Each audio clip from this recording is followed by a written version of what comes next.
Hi everyone, this is Kai with SeriousWatches, and a few weeks ago we asked you to send in your questions for me to answer. I'm genuinely excited about this because we've received some questions. I'll do my best to answer them, and I'll be joined here today by my colleague Connor, who's going to ask me the questions. So without further ado,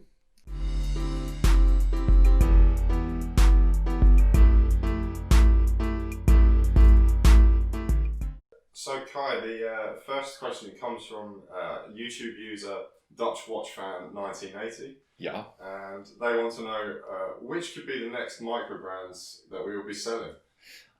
that is a good question actually, because we're always looking for new microbrands, or not even just microbrands. We're just always looking for more brands to stock. The difficult part is finding a brand that really matches what we stand for in terms of quality, in terms of collection, because they can be a great brand, but they're not really set up to do business with other dealers, or they just have one great model series. But we ideally want a brand that has multiple series. It also needs to be okay in terms of servicing. So there's a lot of elements that come into play whether or not we decide to stock a brand, because all the brands that we stock, we're able to stand behind and support.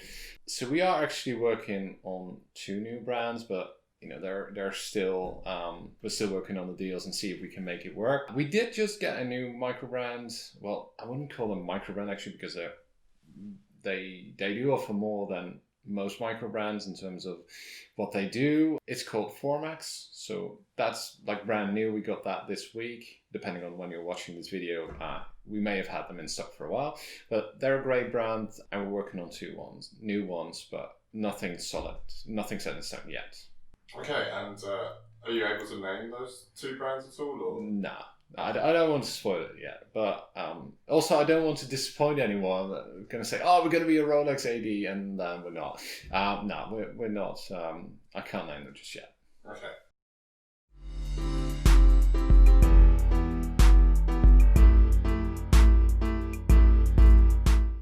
And then the next question, well, there's quite a few questions actually. Okay. From YouTube user _. That's a very fine name. Yeah.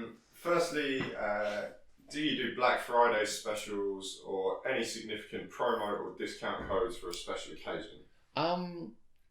Yeah. Well, the answer to all those questions is yes. Black Friday is like our main sale. That's like the only sale we do every year. It's like our big event, and even at the office, we always ramp up towards that, because we don't want to be one of those watch dealers that always has super sales and spring sales and post-spring sales and mid-season spring sales and that sort of thing. So our only big proper sale is Black Friday.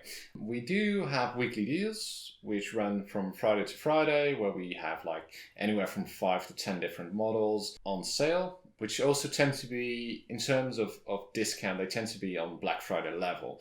Those are the 2 things we have going. Other than that, occasionally we have like a brand that comes to us and says, okay, we have a special sale for whatever reason. But other than that, yes, we do Black Friday sales.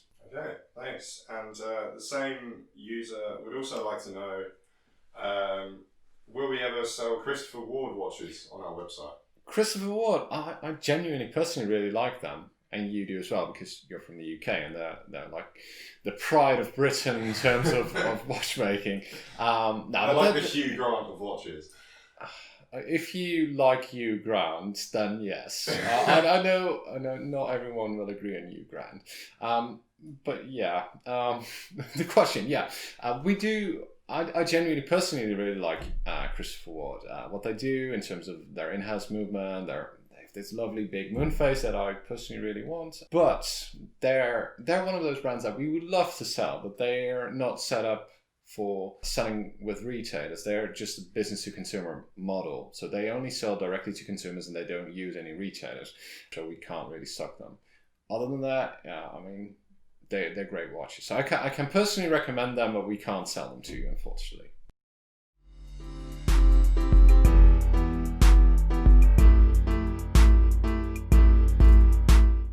And a question from the team: what watch are you wearing today? I can't really comment on that because it's not a SeriousWatches watch. Okay, but just for all the fans out there. For the fans out there, well, I'm wearing my Rolex Milgauss with the blue dial. I think the reference number is 116400GV, but do correct me if I'm wrong. It has the lovely green sapphire glass. Well, I shouldn't be selling you other brands, but it's a nice watch. Okay. I'm sure many people out there will be very jealous.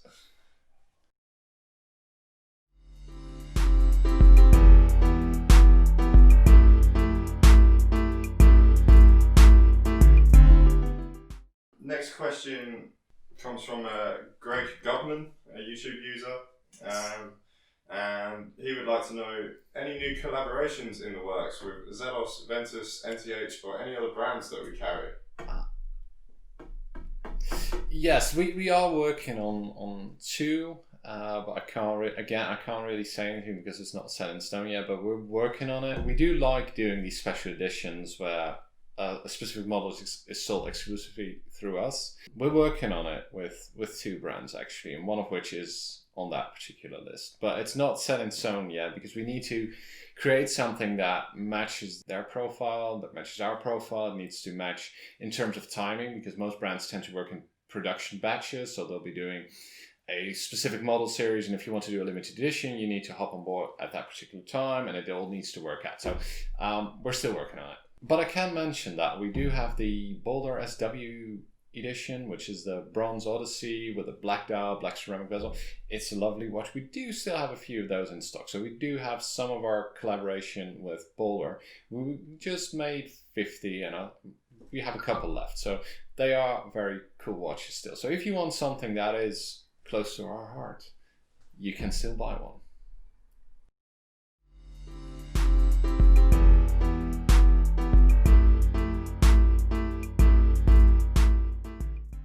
So the next question comes from YouTube user Rod Nova. Hey, is there any chance you guys can become a Seiko AD? Cheers from Portugal. Obrigado, if I pronounce it correctly. Thank you for your question. That's a very good one actually, because I've tried actually. It's a bit of a story where when we started out, we had Orient, and Orient is owned by the same corporation as Seiko is. It's Seiko Epson, and Orient and Seiko belong to the same company. It's not like they're on the same floor in the same building. They're not managed by the same people, but they are part of the same company. When we started selling Orient quite well, one of the logical brands in my head, it made a lot of sense to also start stocking Seiko because they're both Japanese. They're in pretty much the same market, and they could really work well together. So I reached out to Seiko, and Seiko has like, for every country they have different offices, and I reached out to them. This was back like 2012 or something. Well, they didn't even reply. So that was a bit of a shame, but then again, it was a small company, and I can imagine they just didn't really feel it. A few years later, I got in touch with them again. Back then we were a bit more substantial. We had some people at the office. We were selling a lot more watches. I've actually spoken to some of their representatives, and they were, well, the first question they really asked was, do you have like a physical store? And I said, well, no, we have a showroom, but internet is our main thing, not really something like a brick and mortar store. And well, their answer was like, we feel we have enough online dealers, so we don't want to do business with you. If you open up a store, call us or something. And I thought that was a shame because there's a lot of Seiko brick and mortar stores, and I don't feel there's enough good dealers. Well, I thought there was still room for us to really add something, because in the end, we don't want to sell the same product as 7 other dealers that do the exact same thing, because we wouldn't be able to add anything. But long story short, the first time we asked them to stock their brand, they didn't even reply, and the second time they said no because we don't have a brick and mortar store. Having said that, I do genuinely like Seiko. I like their watches, and there's a reason why we would like to stock their watches, because they're good quality, they make a great range. I personally own a Grand Seiko watch. I mean, I like the brand, so we'd like to stock them, but at the moment we're not able to.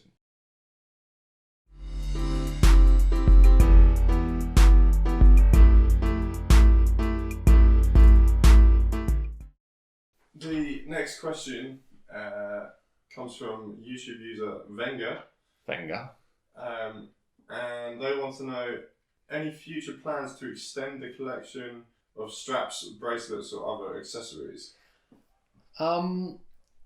Yes and no. Straps and accessories are they're difficult for us to manage because we're really focused on creating like a very nice package and really upping the service for watches. Straps tend to be lower in value, so we have to take into account the costs it takes to manage it all. And I have to be honest, there are several dealers out there that do really well selling straps, or stores that are just focused on straps. So for us, the question is like, how are we able to add value? Would that be to stock like a brand like Hirsch, which great straps, but there you can buy them everywhere. We do plan on offering more brand straps. So for example, if you buy a specific brand from us or a specific model, that we offer more options in terms of straps. But the chances of us becoming specialized in watch straps is not very big. We have some, but it's always been not really our focus. We don't feel we can add enough to justify it. But we will stock more watch branded straps. Just to add something, I think a lot of our brands as well will, if a customer wants to get in touch with us and say, do you have any alternative? Yeah. We can often get in touch with the brands themselves. That's true. We can always order the parts in. Sometimes it takes a little longer. That's the thing as well. Like we get, on average, maybe 2 or 3 inquiries about watch straps a week. And we sell well over 600 different models. And if we were to stock all different types of straps for those particular models, we would end up with a lot of straps and not a lot of sales. So that's the thing as well. We can order them in, and depending on the brand, we can get the straps quite quickly. But again, it's not something we get inundated with many inquiries about either. So that's the difficulty for us as well. How much energy are we going to invest in that project?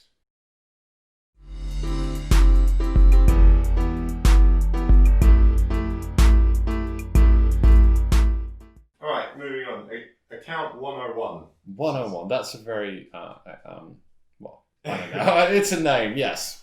They want to know when a new automatic watch has been in store for 4 or 5 years before it is sold, does that affect the longevity of the watch? Does it need to be serviced way sooner? That's a very good question, actually, because a lot of watches that you actually buy aren't, they're not like straight from the factory into the inventory and sold within a week. There's a whole process there. And even the movements before they get put into a watch, it's not like they'll make the movement in the factory and then immediately put it in a case. No, what happens is that a factory will make like 1,000 movements and they get sent to the different department or a different manufacturer or whatever, and they'll put it in the watch. But it can be that the movement was made months or even years prior to that, and then put in a suitcase and then sent you in sometimes to a distributor, sometimes to a dealer. So there can be some time between the point of production of the actual movement and the point of sale of said watch. So would you be reluctant buying a watch that's been sitting for a year? Well, that's not a problem. If it's been anywhere from like a year or 2 or 3, we don't see, when we get stock that we know is older, that has been, for example, a previous collection that we know that's at least a year old, we don't see an increase in defects or anything like that, or that we get more inquiries about servicing within a shorter time frame. If it's like a very old watch, as in like 10 years plus, then well, I would be rather reluctant. And I know that a watchmaker will give you a very detailed answer into this, so I can just only talk from my experience with selling watches.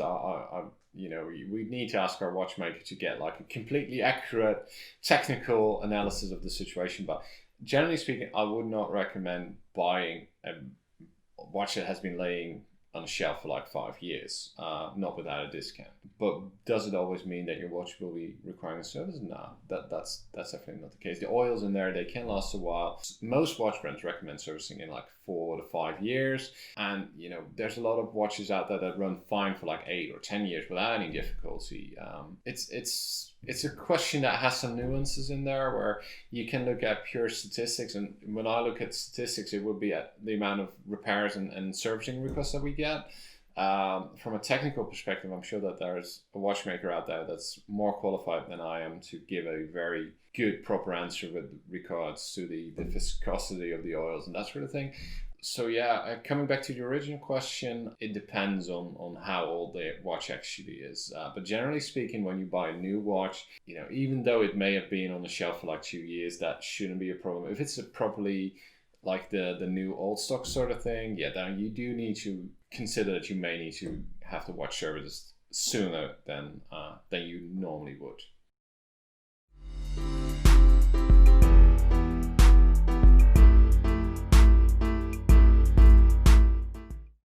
Okay, next question comes from another YouTube user. We will get onto some Instagram users soon. From Susan Spice 26. Do you sell Baby G? Baby G. And I'll assume that's the Baby G Shock. Of course, mate.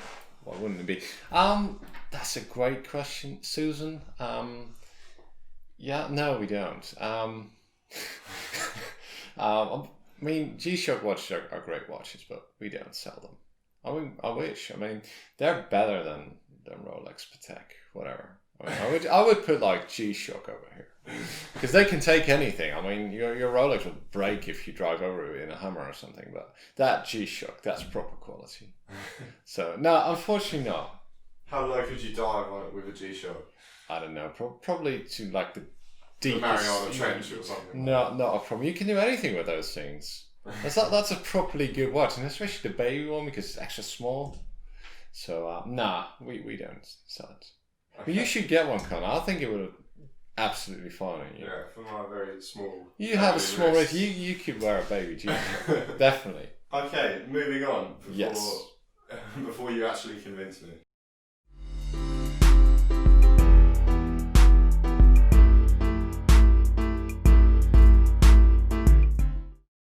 Right, so yeah, now we're on to some Instagram users. The first question comes from Paul Allen. Do you have any plans to offer Klarna as a method of payment in the future? Payment methods are a difficult thing, in as much that we sell to about 50 different countries every month. Anywhere from Australia to, well, I would say Zimbabwe, but I don't think, have you ever had an order from Zimbabwe? I don't think so. Well, anyway, we sell all across the world, and that's Burundi. Have we had pretty random. But that's with a B. I was trying to find something with a C. Okay, yeah. Switzerland. Okay, well, if according to our resident Englishman, you write Switzerland with a Z, so anywhere from Australia to Switzerland. Integrating myself with the Dutch culture. Well, in Dutch it is written like that, yeah. So yeah, we sell worldwide, and that also means that we get a lot of different payment methods, and some do not really integrate really well in certain other countries. And what we don't want is someone to visit our site and that you can pay by this payment option unless you're from that country, and then we don't want to make things complicated. And that's the benefit of PayPal, because PayPal is generally accepted in most countries. So Klarna is not something that is really looking to integrate, because I also think they offer like that you can pay after delivery or installments and that sort of thing, and they don't offer that particular service to every country. And another thing to consider is that those payment services tend to be rather expensive for the retailers. Either you need to pay extra, or we lose a few percent in margin. So that's also something to account for. We like to keep things simple. So free shipping, no extra cost, whatever the payment method, aside from cash on delivery. So at the moment, no, for a variety of reasons. But we are looking to roll out different payment methods in the future. As long as they integrate really well, then we will do it.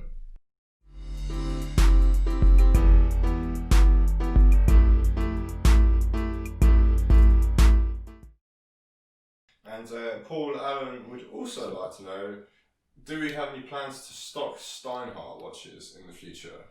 No. Do you want me to elaborate? You want me to elaborate that?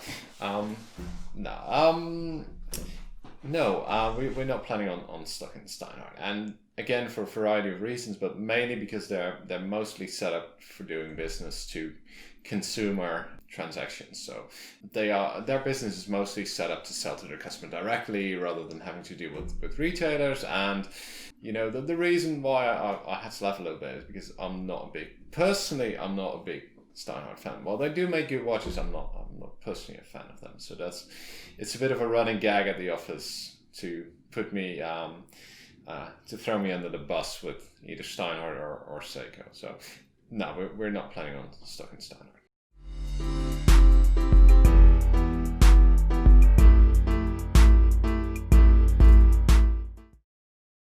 The final question of today comes from Instagram user Tom2637. I can't remember. Hello, Tom. And he wants to know, is a watch a good investment? Generally speaking, no. You shouldn't buy a watch as like an investment. In the same way, I wouldn't recommend anyone buying art as an investment because it takes the fun out of it. Yes, it's fun if you own something and it will retain value, but the amount of watches that actually go up in value, the one that you can be rather sure that will be like a Patek Philippe Nautilus or Rolex Daytona, Rolex Pepsi, those sorts of the really, really popular models that are sold by grey market dealers at a premium. Rolex in general tends to be a very good investment. But should you buy a watch now solely as an investment?